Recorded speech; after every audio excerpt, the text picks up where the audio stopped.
కాబట్టి వాటిని ఇంకేం విమర్శించాలా ప్రభుత్వ పథకాల మీద ఉమ్, వీళ్ళ పథకాలు ఏమేమి వస్తాయి అనేటువంటిది ఆల్రెడీ చంద్రబాబు ఉపన్యాసంలో చెప్తున్నాడు. 6. అప్పుడు మరి పవన్ కళ్యాణ్ ఏం చెప్పాలి?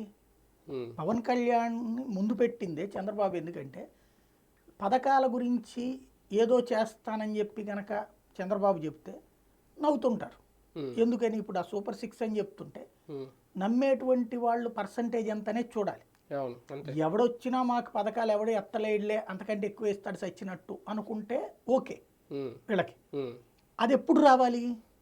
సాధారణంగా వస్తుంది. ఇవాళ పథకం తీసుకున్నటువంటి వాడు తన పథకం పోతుందన్న భయం లేదు. ఎందుకు? తెలుగుదేశం పార్టీ హామీ ఇచ్చింది కాబట్టి.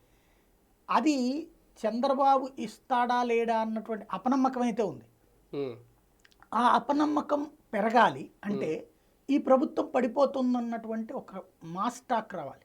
ఉమ్, అయిపోయింది, ఇంకా రేపే పడిపోయాడు. ఇప్పుడు ఒక మౌత్ టాక్ తీసుకొచ్చే ప్రయత్నం చేశారు ఆ మధ్యన. ఉమ్, అయిపోయింది జగన్కి, ఇంకా అయిపోయింది, ఇంటికి వెళ్ళిపోతున్నాడు అన్నట్టు. ఉమ్, ఇది కొన్ని రోజులు నడిచింది.